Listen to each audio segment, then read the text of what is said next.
The Subcommittee on National Security, Illicit Finance, and International Financial Institutions will come to order. Without objection, the chairman is authorized to declare recess of the committee at any time. This hearing is titled Evaluating the Effectiveness of U.S. Sanctions Programs.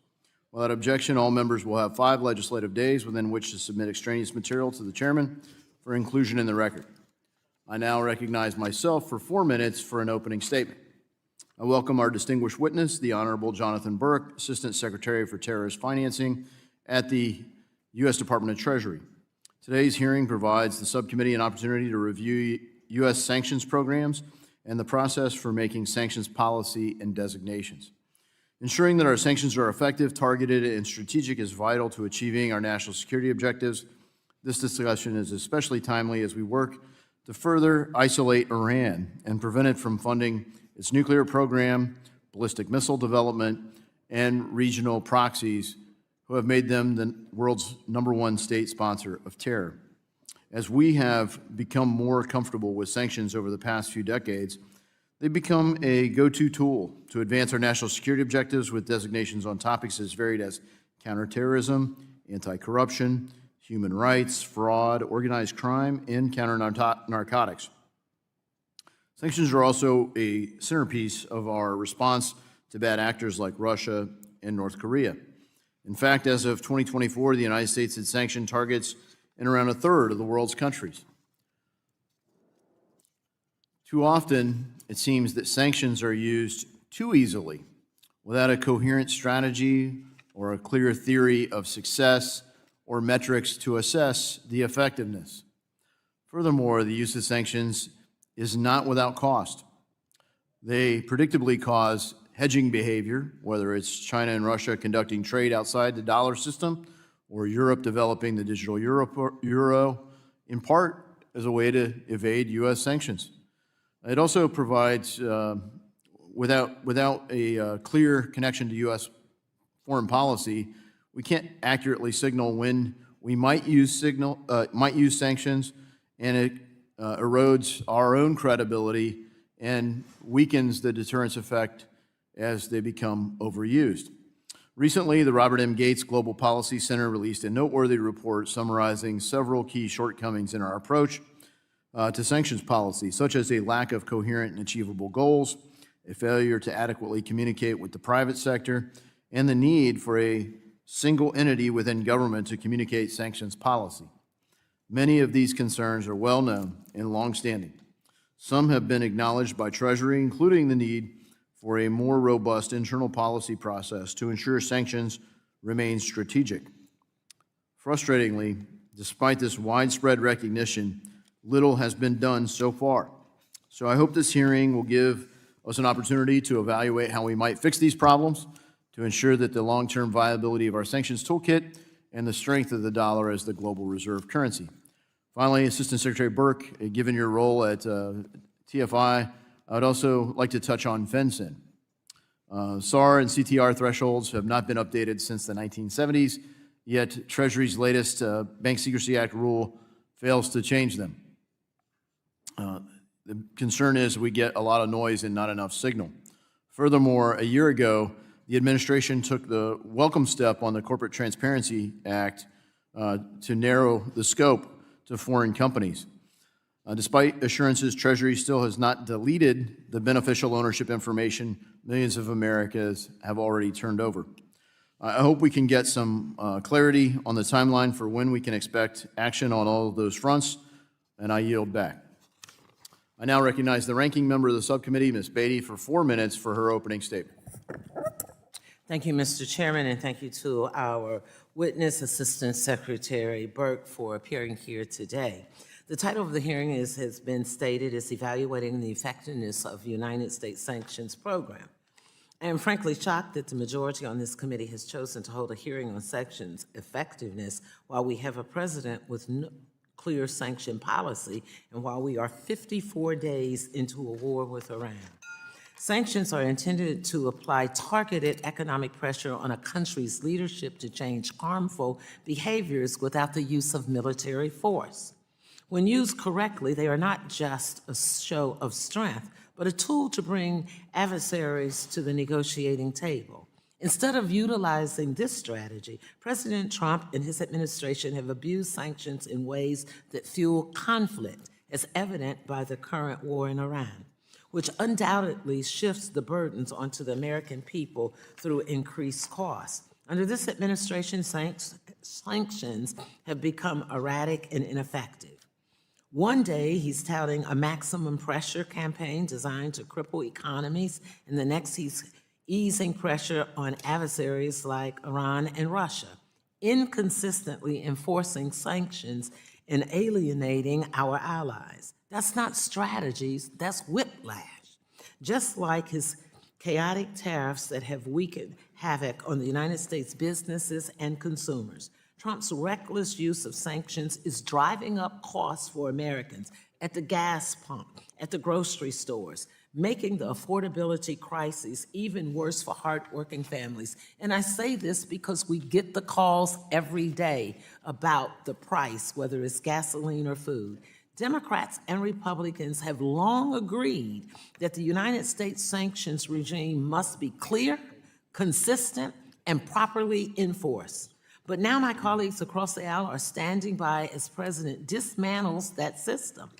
Their silence is enabling this administration to threaten our national security, destabilize global markets, and increase, again, costs for American consumers. To make matters worse, just yesterday, Republicans on this committee voted to advance a bill that repeals almost in its entirety the bipartisan, operative word, bipartisan Corporate Transparency Act, which seeks to unmask the bad actors hiding behind anonymous shell companies, including sanctioned individuals.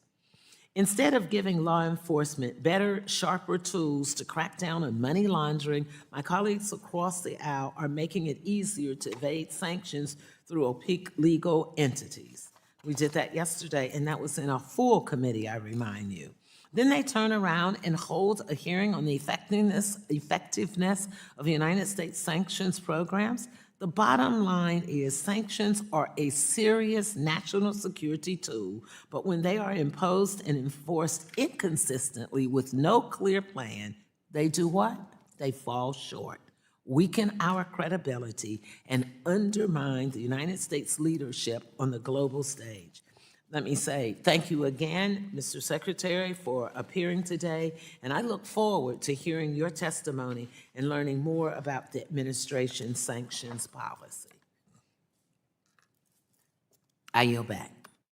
The gentlelady yields back. Today, we welcome the testimony of the Honorable Jonathan Burke, the Assistant Secretary for Terrorist Financing of the U.S. Department of Treasury.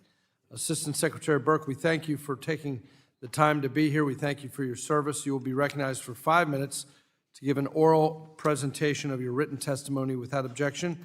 Your written statement will be made part of the record. Assistant Secretary Burke, you are now recognized. Thank you very much, and good afternoon, Chairman Davidson, Ranking Member Beatty, and distinguished members of the committee. Thank you for the opportunity to appear before you. My name is Jonathan Burke, and as you said, I serve as the Assistant Secretary of the Treasury for Terrorist Financing. I look forward to discussing how, under President Trump and Secretary Bessent, the Treasury Department is safeguarding the U.S. financial system from illicit actors. Now, I'll be brief so we can move quickly to questions, but I will focus on 3 areas. 1, the role of the Office of Terrorist Financing and Financial Crimes, known as TFFC, which I lead. Number 2, key vulnerabilities facing the U.S. financial system. And 3, priorities for countering illicit finance. It has been an honor to return to Treasury to lead TFFC, an office that I previously served as a career policy advisor from 2008 to 2012. When I was there, I focused on disrupting Iran-linked financial activity and strengthening the effect of U.S. sanctions. After leaving government, I spent more than a decade in the financial services sector working on sanctions and illicit finance risk management and compliance. The role of TFFC is to coordinate U.S. anti-money laundering and counterterrorism financing policy. We serve as Treasury's Policy Office for National Security Functions, working with partners across government and with offices including OFAC and FinCEN. We identify and deploy Treasury's financial tools against threats ranging from cartels and cyber criminals to terrorist financiers. We also lead engagement with foreign governments, international bodies like the Financial Action Task Force, and the private sector to combat illicit finance. Our top priority remains safeguarding the range of national security threats against the United States and the integrity of the U.S. financial system. While longstanding threats such as Iran, drug cartels, and terrorist financing persist, new risks have also emerged. Fraud has become a defining challenge. Organized criminal groups operate large-scale scam centers abroad, while domestic fraud costs taxpayers hundreds of billions of dollars annually. This level of abuse is unacceptable. Adversaries are also using increasingly sophisticated methods to evade sanctions, including shadow fleets, shell companies, digital assets, and alternative payment systems. Cartels and drug traffickers have similarly advanced their financial operations, often in partnership with Chinese money laundering networks that move billions across borders. As President Trump and Secretary Bessent have emphasized, economic security is national security. The Treasury Department is committed to addressing these risks. Doing so requires aligning resources to the most significant challenges in combating illicit finance. Let me highlight three of our key priorities. First, Treasury is supporting a whole-of-government effort to combat fraud. My office recently published the National Money Laundering Risk Assessment, which details the scale of fraud in the United States. We are leveraging financial intelligence, law enforcement partnerships, asset recovery tools, and collaboration with foreign counterparts and the private sector to disrupt networks and hold perpetrators accountable. Second, Iran remains a central focus. The regime continues to seek new ways to finance its weapons program, support terrorist proxies, and evade sanctions. Treasury is working with foreign partners and financial institutions to disrupt these activities, including by exposing and degrading Iranian shadow banking networks in line with the administration's maximum pressure campaign. Third, we are modernizing the U.S. regulatory framework for illicit finance to ensure it is risk-based, effective, and fit for purpose. Our system should focus on the biggest risk areas and avoid unnecessary burdens on industry while also improving national security outcomes. A key component is implementation of the GENIUS Act, including proposed rules for stablecoin issuers and broader efforts to support financial innovation. And we are advancing reforms to ensure AML-CFT regulations allow financial institutions to focus on high-risk activities and are supervised on the basis of risk. Additionally, we are reviewing sanctions practices to improve their efficiency and impact. Current compliance practices, such as screening large sanctions lists, often generate high volumes of false positives and divert resources from higher-risk threats. We are working to sharpen our sanctions tools, remove outdated designations, and provide guidance that helps financial institutions focus on meaningful risks. Success should be measured by the impact and national security outcomes. All of these efforts rely on strong partnerships with financial institutions, with law enforcement, with foreign governments, and with Congress, whose support and authorities are essential to our mission. I look forward to continuing this partnership and to your questions today. Thank you very much. Thank you, Assistant Secretary Burke. And we'll now turn to member questions. I'll now recognize myself for 5 minutes for questioning. In your testimony, you note that our adversaries are employing increasingly sophisticated ways to access funds and evade U.S. sanctions. I'm interested in two areas of sanctions, especially when it comes to China. We passed a bill called the COINS Act in the NDAA that gives to the president additional sanctions authorities related to Chinese military-industrial complex companies. And we have a lot of different lists in the government. We have the CMIC list at Treasury, NSC CMIC list. We have, of course, the Commerce has all of the entity lists and various other lists relating to export controls. The Department of War has Chinese military lists. But can you speak to list coordination when it comes to sanctions and working on sanctions enforcement and adversarial sanctions evasion? Is there any coordinated effort at Treasury to start coordinating these lists? Because if we're trying to, for example, if an entity is problematic enough to be listed on the Commerce Department's BIS export control list, why would they not be on a Treasury list that would restrict outbound capital flows to that same entity? What is the work that's being done to coordinate on all of these lists? Thank you, Mr. Chairman.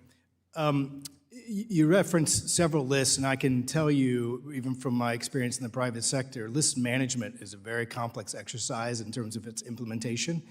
The purpose of the lists have varying degrees of authorities that impose different obligations. And the purpose of the list is to identify where there is a particular authority or restriction that needs to be imposed and implemented. So implementation of those lists is really at the private sector from a variety of different private sector entities, whether it's banks or exporters.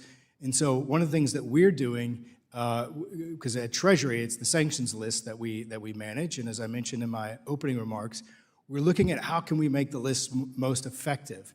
And that's also, there's a couple different pieces to that.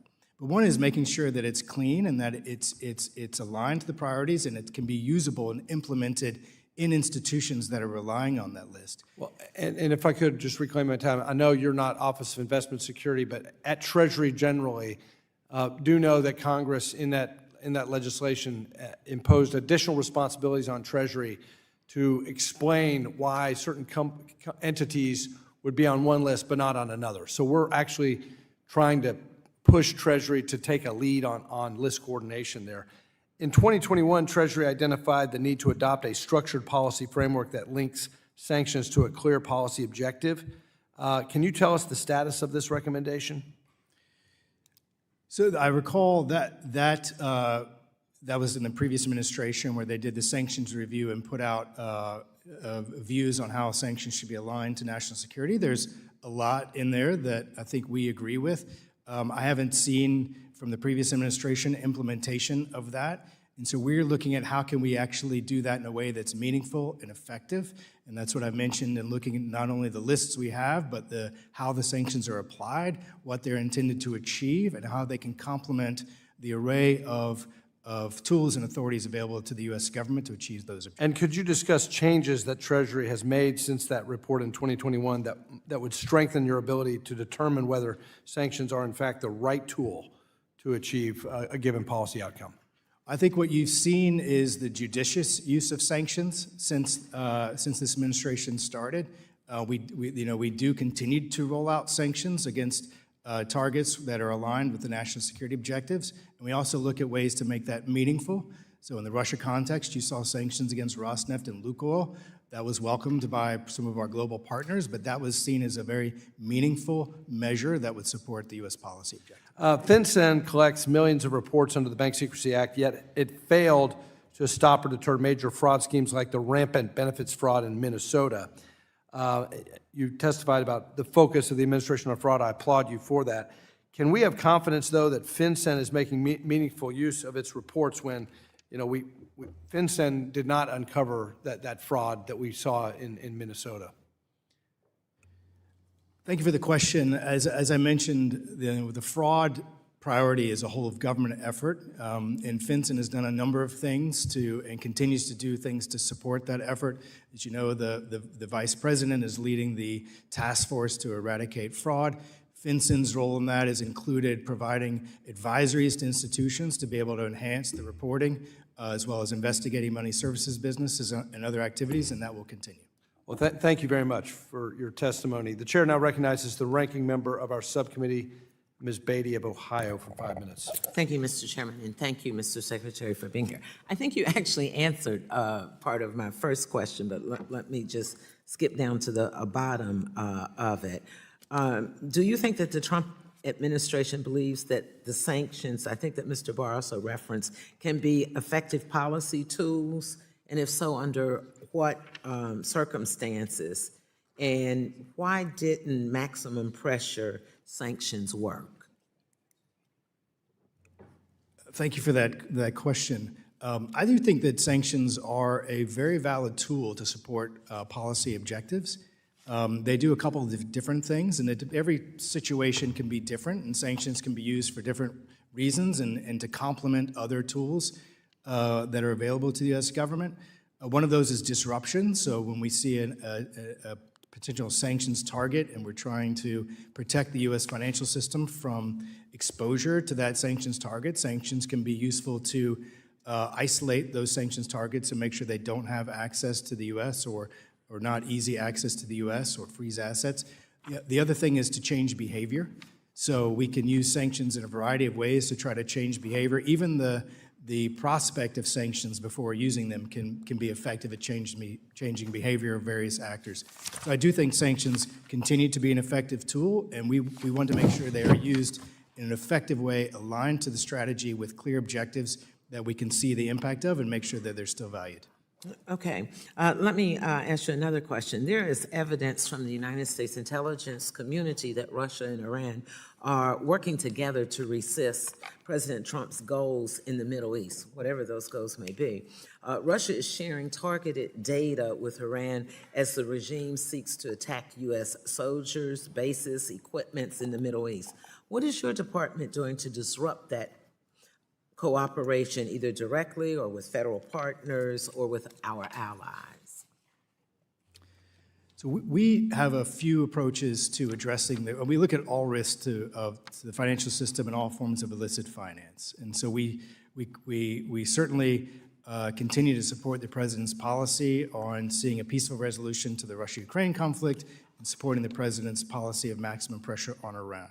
So where there are instances of any illicit finance taking place through either one of those, we continue to maintain our sanctions, we continue to identify new ways to apply sanctions, and we continue to work with our international partners to make sure where there is vulnerability that they need to act on, that we can share information and ensure that they can do that as well. Okay, Mr. Burke, the conflict with Iran has been costly, resulting in the loss of American lives and billions of dollars worth of military equipment. In the case of Iran, can you explain why we are bombing a country but also allowing them to sell their oil unsanctioned?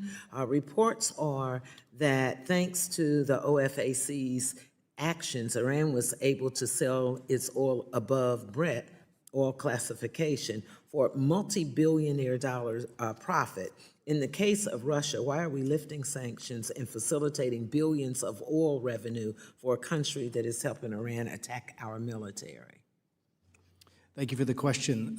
I think in both instances, and as the Secretary has been clear about this as well, the general licenses that were offered to allow the sale of Russian or Iran oil were limited in nature, limited in time period, limited in scope, and they applied to oil that was already on the water. And we don't think that it would be a material benefit to either country, and it would be very difficult for them to receive benefit from that. But it also allows the balance of supporting better stability in the energy markets and supporting our partners who had the energy needs. Let me see if I have time for one more question. Through the Rebuilding Economic Prosperity and Opportunity for Ukrainians Act, more commonly known as REPO Act, Congress directed the president to use confiscated and liquidated Russian sovereign assets to compensate Ukraine for damages and needed reconstruction resulting from Russia's invasion. The law also directed the government to work with allies to develop an international compensation mechanism for Ukraine. Does the United States plan to use the Russian assets as required by law? If so, how and when? So I understand that those assets remain frozen, the ones that have come into U.S. jurisdiction. And what I can say is that the president has been clear about a desire to see a peaceful resolution to that conflict, and we'll continue to support the president in achieving that. Thank you. My time is up. Gentlelady's time has expired. The chair recognizes the chairman of our Task Force on Monetary Policy, Mr. Lucas of Oklahoma. Thank you for holding this hearing, Mr. Chairman, and thank you, Mr. Burke, for testifying today. I want to begin our conversation discussing prevention. A top priority of mine has been sending my Protect Taiwan Act to the President's desk to ensure China understands the repercussions of threatening Taiwan. How does the Office of Terrorism and Financial Intelligence think about deterrence and the value of prevention before approaching sanctions? Well, thank you for the question. Part of what we do, we support the Secretary in his engagement with international community on a range of issues. When it comes to that issue, we have, sanctions are a tool that can be used to prevent certain, behaviors or to change certain behaviors, but that's just one tool of many, and we'll continue to support the Secretary in his ongoing diplomatic engagement. There's been no shortage of debate on the effectiveness of various economic and diplomatic sanctions regimes on altering bad behavior by our foreign adversaries. How does TFI define and monitor success when implementing sanctions? When do we know we're making some progress? It's a great question. And it sometimes can be lots of different ways to approach that question. And every situation is different. There are some, sanctions have a cumulative effect over long periods of time. I think if you look at Iran, we've had sanctions for decades with different periods of maximum pressure, which we've, of course, been on since President Trump implemented that last year. And that has a long-term degrading effect, which I think also open up opportunity for the use of different tools. And then we also have circumstances that require where sanctions can be used to disrupt certain actors or prevent certain actors from obtaining financial services that would be used to support illicit activities. Will the gentleman suspend? We'll freeze the time here. All those in attendance are reminded in accordance with Rule 11, Clause 4 of the House of Representatives to observe standards of dignity, propriety, courtesy, and decorum traditionally observed by the House and this committee. The witness now may continue. Thank you, Mr. Chairman. So there are different circumstances that the sanctions will have a different effect, and we look at different ways of being able to measure that, whether that's a long-term objective or something that's more acute. Can you expand on your written testimony about how does TFI work across agencies and in coordination with the private sector to ensure everyone is contributing to the defense of our national security interest? Thank you for that question. I do think it is not only a lot of the illicit finance issues are a whole of government approach, but the private sector plays a very important role. A lot of times, banks have been seen or see themselves as the front line in the fight against financial crime. So we have to make sure that industry has the appropriate information and can be encouraged to use the appropriate tools to identify, prevent, and disrupt various types of financial crime. And so we do work very closely across the interagency, particularly on international activities, but we work with the private sector to make sure they're well equipped to address those risks. Thank you very much, Secretary. I appreciate the mission of your organization and how difficult it is. And with that, Mr. Chairman, I yield back the balance of my time. The gentleman yields back. The chair recognizes the ranking member of our subcommittee on financial institutions, Dr. Foster of Illinois, for 5 minutes. Thank you, Mr. Chair, and to our witness. Let's see, in March, in response to the Genius Act that we passed and was signed by the President, the Department of Treasury published a report on innovative technologies to counter illicit finance involving digital assets. And in developing this report, the Treasury noted that digital identity technology was endorsed by digital asset industry leaders and advocacy groups, quote, due to its innovative potential for countering illicit finance involving digital assets, streamlining compliance requirements, and maintaining privacy for customers. In particular, the report highlighted the utility of Real ID compliant digital driver's licenses in the customer AML KYC processes. Not only does this technology allow financial institutions to streamline and make less expensive customer identification processes, they can also minimize the amount of sensitive data that gets collected. Now, similar tools are already being utilized around the world, as was reported in the report, including the EU, the UK, Japan, Korea, and the free democracies of the world. In my view, the United States is behind the curve. I imagine in your extensive experience in this front, you spend a lot of time tracking down identities, mistaken or deliberately fraudulent or just confused identities. And that's not going to be the case for citizens of the EU, for citizens of Japan, UK, you name it, but it will still be in the US. And one particular obstacle to adoption that was noted in this report is the fragmentation between state and federal and other digital identity standards. Now, in response to that, Congressman Sessions and I have recently introduced a Stop Identity Fraud and Identity Theft Act, which would provide resources to states that wish to create their own NIST-compliant digital ID programs. I remind you, all of this technology was developed by NIST, back over a decade ago, and is now in Android and iPhone, and is adopted around the world, but not in the United States for purposes like KYC. So do you believe that this kind of federal support to encourage the development and deployment of digital ID technology among the states would support its use to secure the financial system more broadly? Thank you, Congressman, for that question. It's a really important topic, and I appreciate you highlighting the innovation report that was submitted to Congress following the implementation of the Genius Act, or during the implementation. And you're right, digital ID was, maybe first I can describe briefly what we think of when we think of digital ID, because I do think that that carries different connotations for different groups. And the message that we're hearing from industry, I think as you pointed out, is that they could be more effective at performing their compliance requirements around KYC, understanding their customers and validating their identity, using and leveraging the technologies that are emerging or are available, including different data sources. So our objective is to really encourage, support innovation in the financial services and in the ability to address these illicit finance risks. And so we are going to pursue an effort to look at how digital ID technology can be leveraged by industry to be more effective at implementing their compliance requirements. Yeah, now, the Treasury also identified the regulatory uncertainty among financial institutions on how to adopt these technologies as a major barrier to adoption. In the report, Treasury stated that it would issue guidance to financial institutions on how they could utilize verifiable digital credentials to satisfy their KYC obligations. Do you have a sense of when the banking industries will actually receive that guidance? And is there anything that you can share about the next steps ahead for implementation?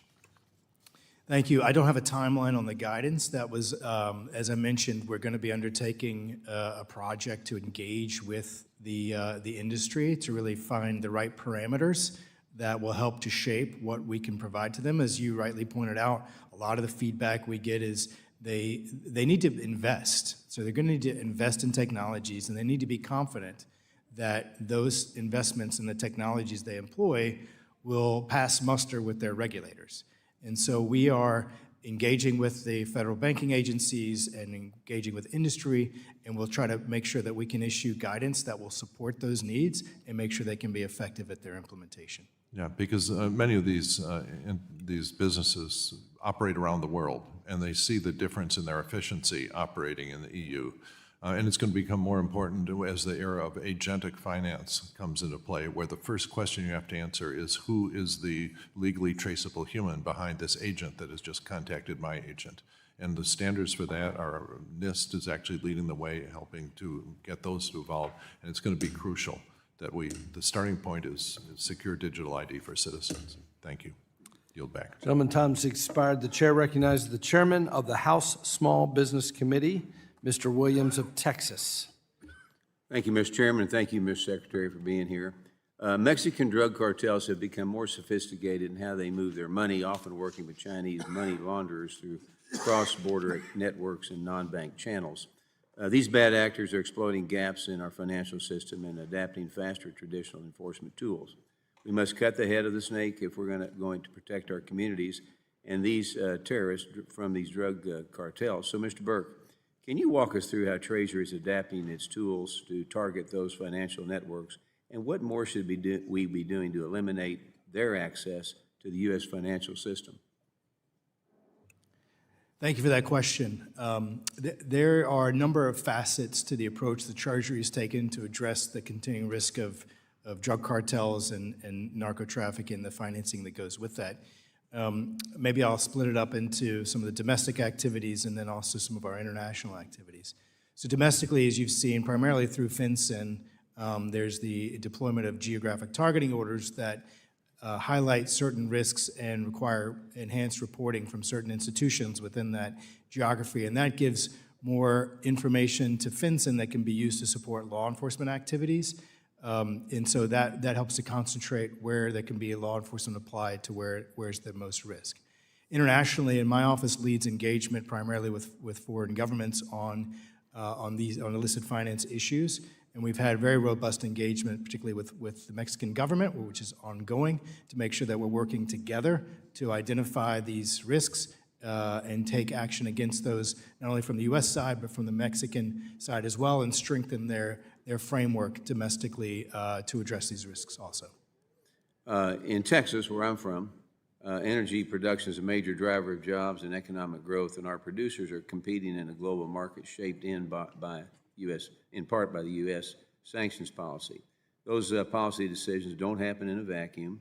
They ripple through global supply, pricing, and investment decisions. So again, how is Treasury working about or thinking about the downstream impact of licensing decisions on our domestic producers and making sure we are not putting American energy at a disadvantage?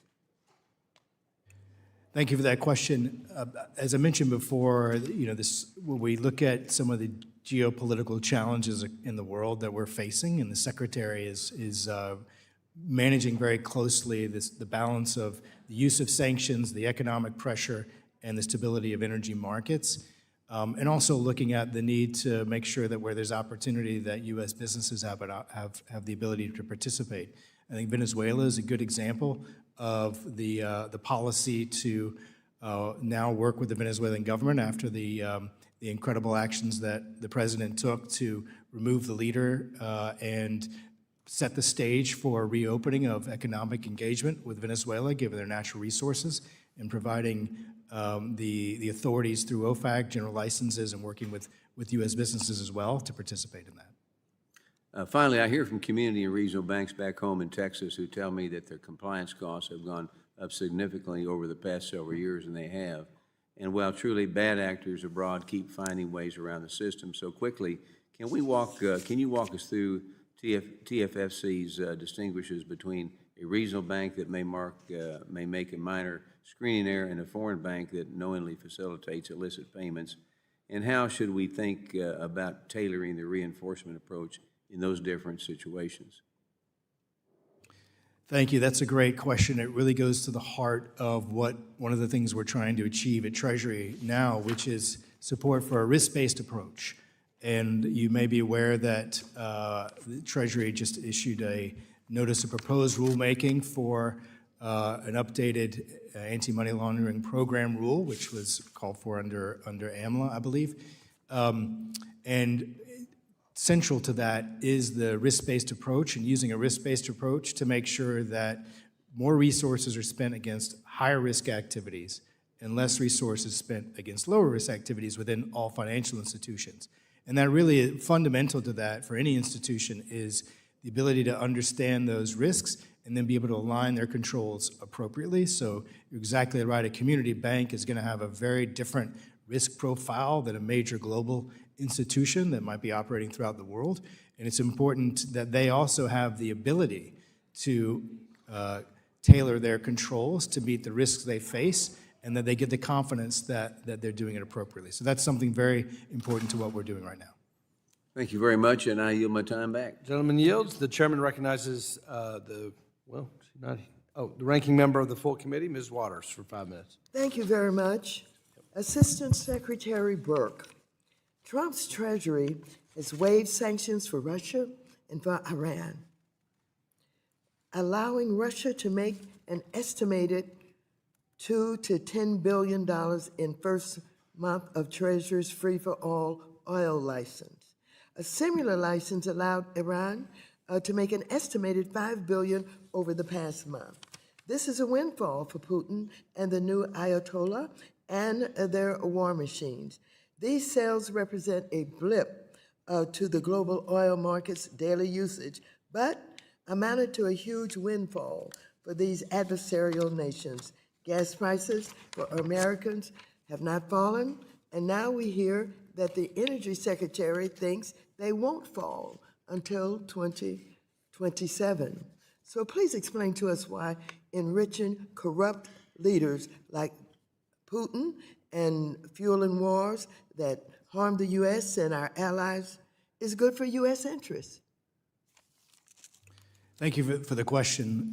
I think as Secretary Bessent has noted that the licenses that were offered were limited in scope, limited in time frame. We do not believe that they're a windfall to Russia or Iran. In fact, the payment mechanisms for their oil, I believe, makes it very difficult for them to benefit directly during that period of time. Yet it also was intended to help provide stability to energy markets, We had the meetings of the World Bank and the IMF last week, where a number of countries expressed a request for relief from some of their energy needs. So there was both a way to stabilize or provide stability to the energy markets, support some of our closest partners during this time of need, while we're also trying to address the risks posed by Iran, and as the President has said, see a peaceful resolution to the conflict with Russia. Well, sanctions give leverage to a president using a stick as a carrot, so to speak, to encourage the targeted person to act in a way that's beneficial to U.S. national security interests. What leverage is created by lifting sanctions in Russia, Belarus, and other friends of Putin and his war effort? By rewarding Russia with billions of extra dollars, especially through the general licenses, allowing Russia to sell its illicit oil freely and above the oil price caps set by the United States, Europe, and others. How will this get Putin to the negotiating table or convince Russia to end its unjustified invasion of Ukraine?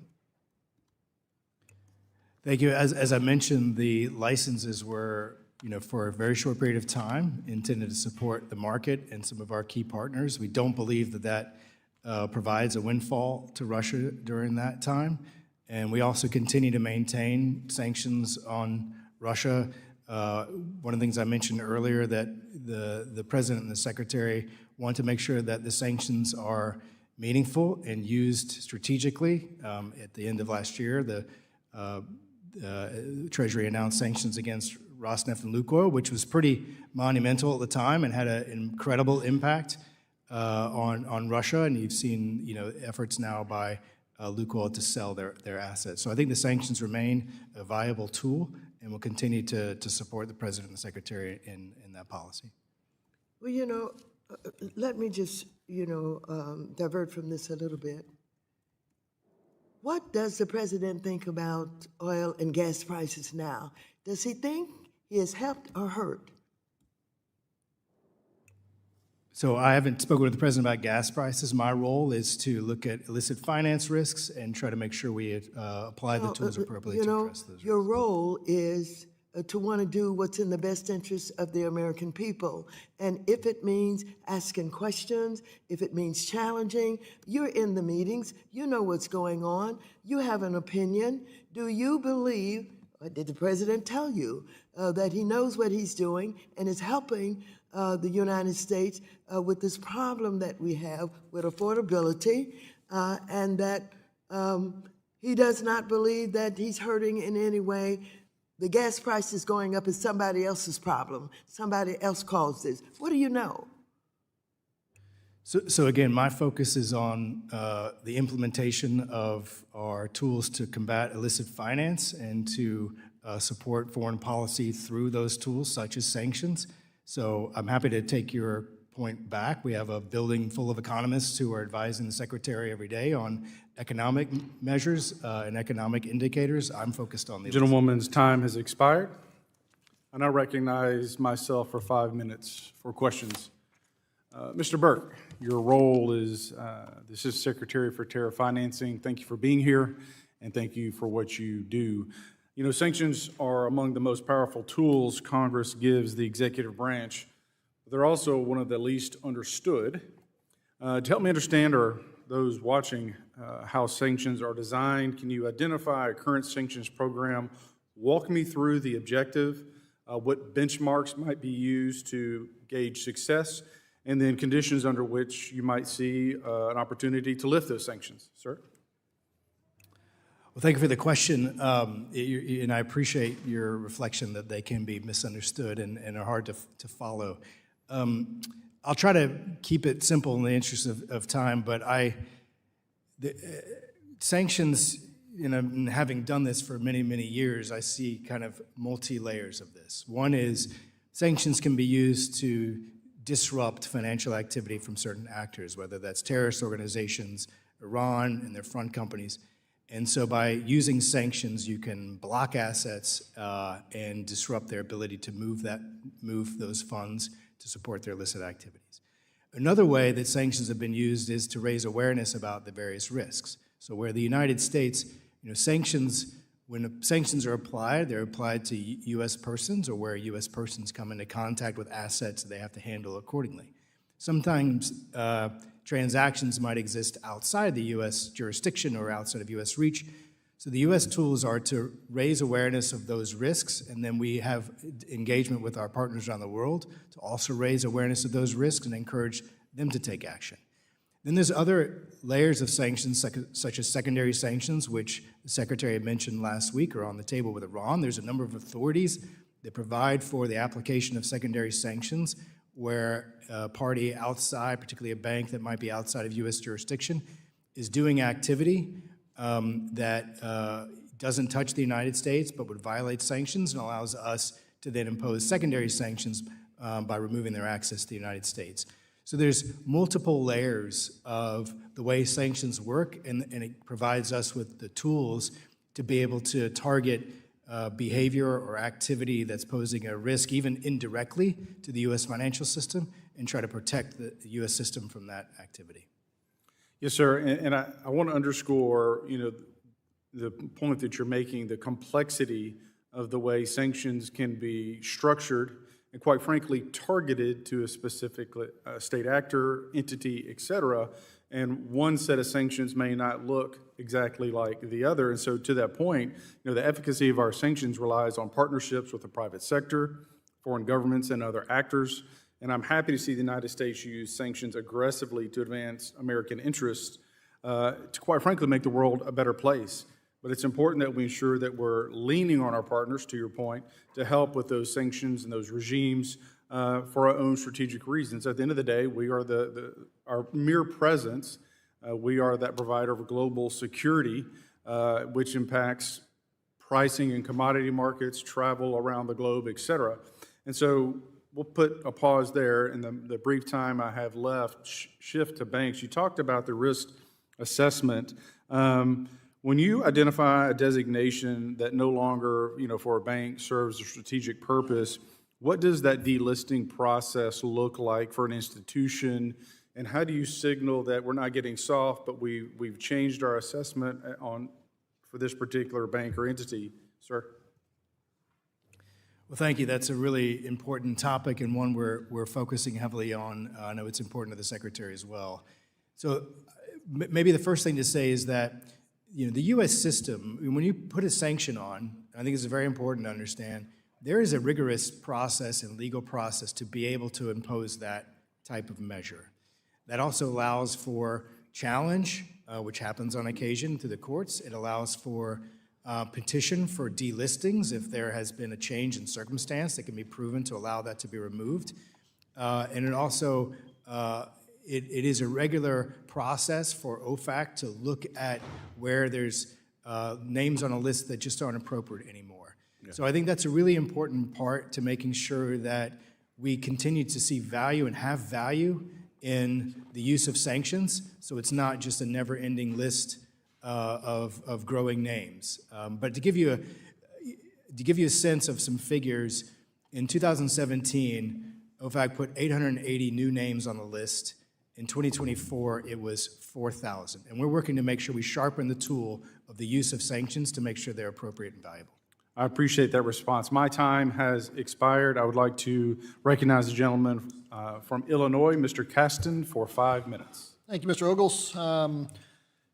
So the best, and thank you for being here, that I've seen estimates that digital wallets associated with Iran accepted nearly $8 billion in crypto payments last year, and about half of that was through the IRGC. And I mentioned that really to thank you, because the January action this year that sanctioned a crypto exchange tied to Babak Sanjani, that was processing $1 billion funds a year, so ballpark 25% of what was going through the IRGC, and I just appreciate you doing it. Thank you. I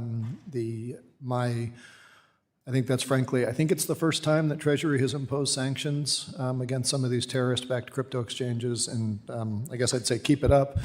And hopefully you will confirm that it is your intent to continue following those sanctions channels for crypto groups that are linked with the Iran and Iran terrorist organizations. I see you nodding, but that feels like a yes to me. Well, I would just say, well, thank you for the remarks. Crypto's interesting because. Well, I appreciate that, but I want to just I want to just move on. So I'm glad, just thank you, and glad you're continuing to work on it. Treasury had previously not sanctioned, but had brought action against a crypto exchange that facilitated $600 million for sanctioned people in Iran. And in the settlement agreement that they came to, the CEO admitted that they were encouraging people to use VPNs to bypass some of the weak geofencing controls. Is that the type of action that you would continue to go after? We have a range of tools available, as we've discussed, whether it's sanctions or other actions. Yeah. And so where we see illicit finance activity, and certainly the type of activity you just described, we will look at how to use the appropriate. Okay. That was the Binance case. That was under the last Treasury. And of course, that settlement agreement, not only had a lot of fines, but had, 5 years of monitors that are inside Binance to monitor what was going on. And in just February, so after your recent decision, Wall Street Journal found that Binance had sent $1.7 billion to Iranian-backed terrorist groups like the Houthis.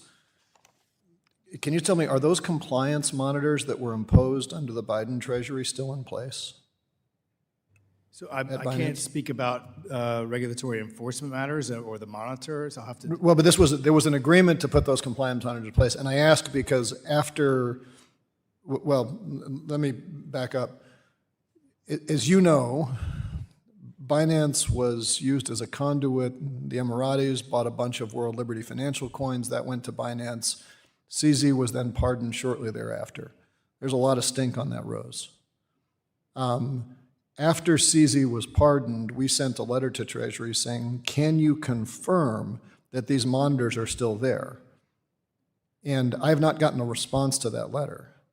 This was an agreement, so I don't think this is anything confidential. There was an agreement by the prior administration. Treasury was there. You've got a commitment to continue going after Iranian-backed terrorist organizations. Are we still monitoring what is known to be the biggest single network to facilitate crypto money laundering for Iranian terrorists? So, Congressman, I am happy to take your question back to those who are responsible for the enforcement actions in Treasury and where they are, and take your question back to them for a response. Okay, I would appreciate that, and maybe if you could speak more generally. You've got the targeted action against Zanjani, if I'm saying that right.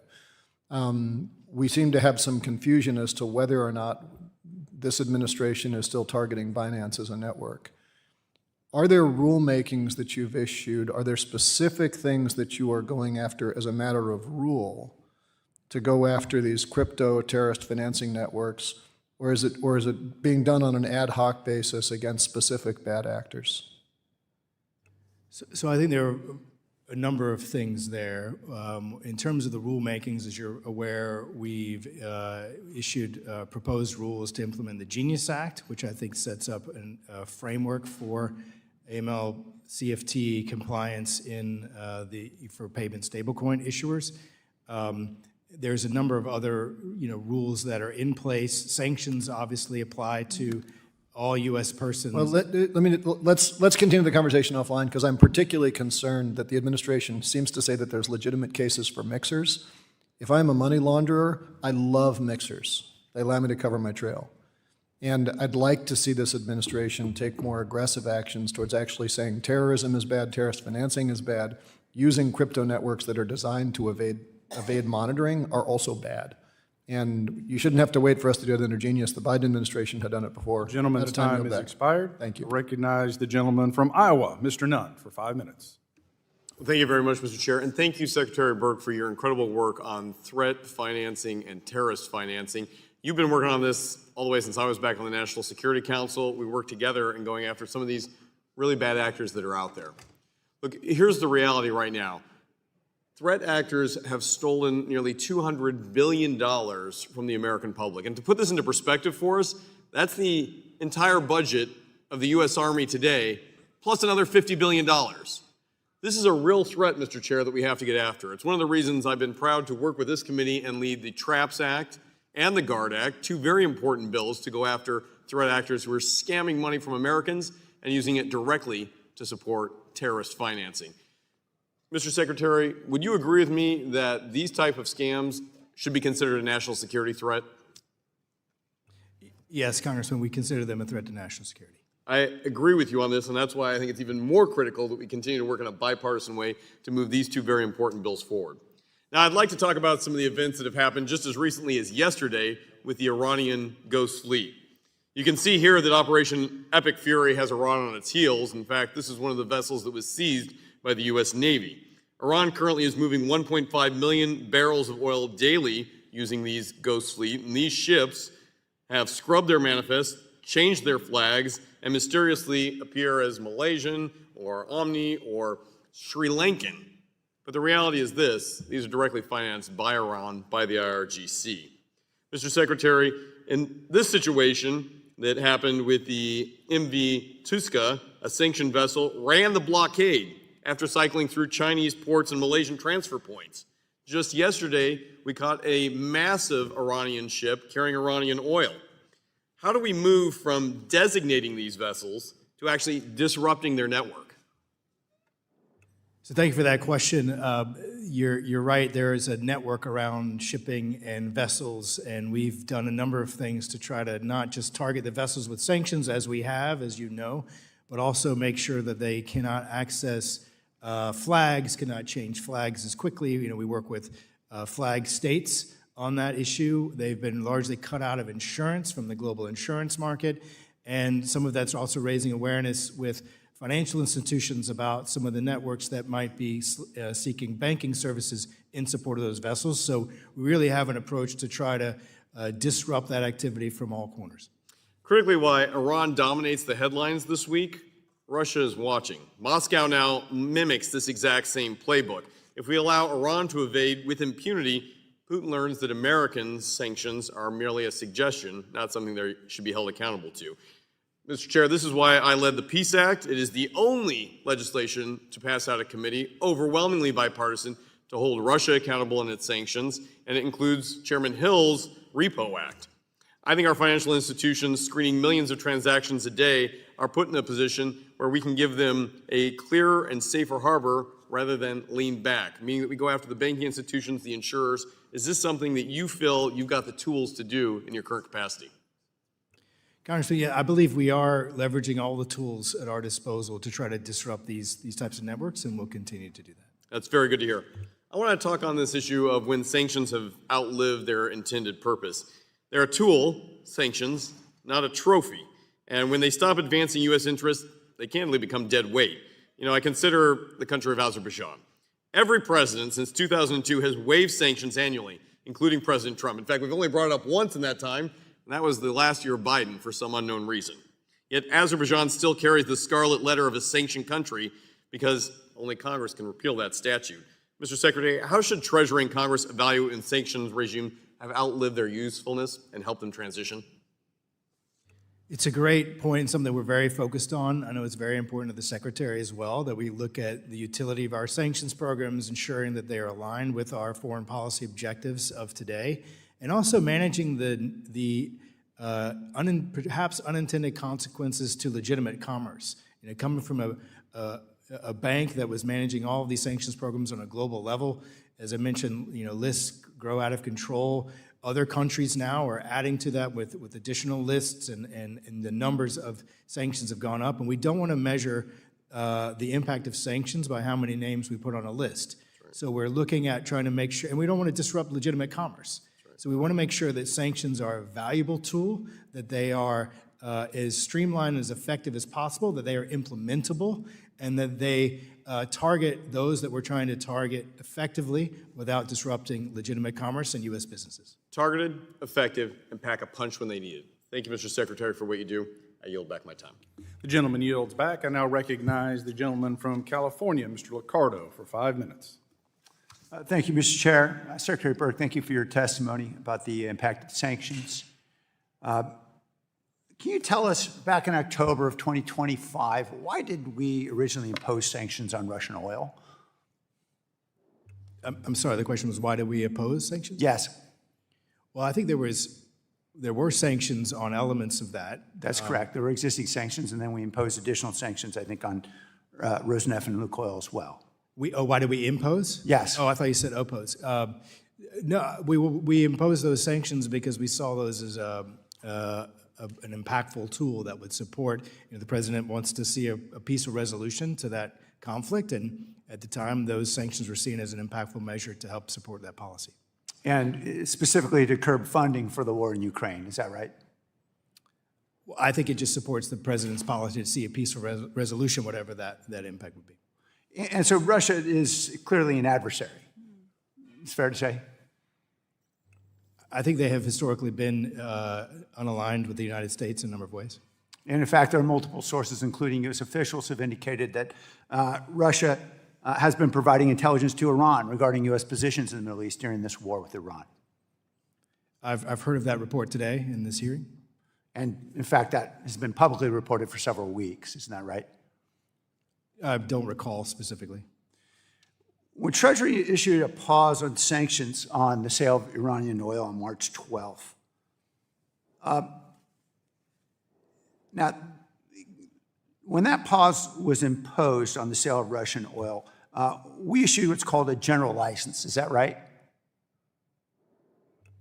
There was a general license issued to allow the purchase of Russian oil that was already on the water. It was very specific in time and very specific in scope. Yeah, specifically for 30 days, that general license had that duration. And then on April 15th of this year, Secretary Bessent publicly stated the United States would not extend the waiver or the pause on Russian oil sanctions. Is that right?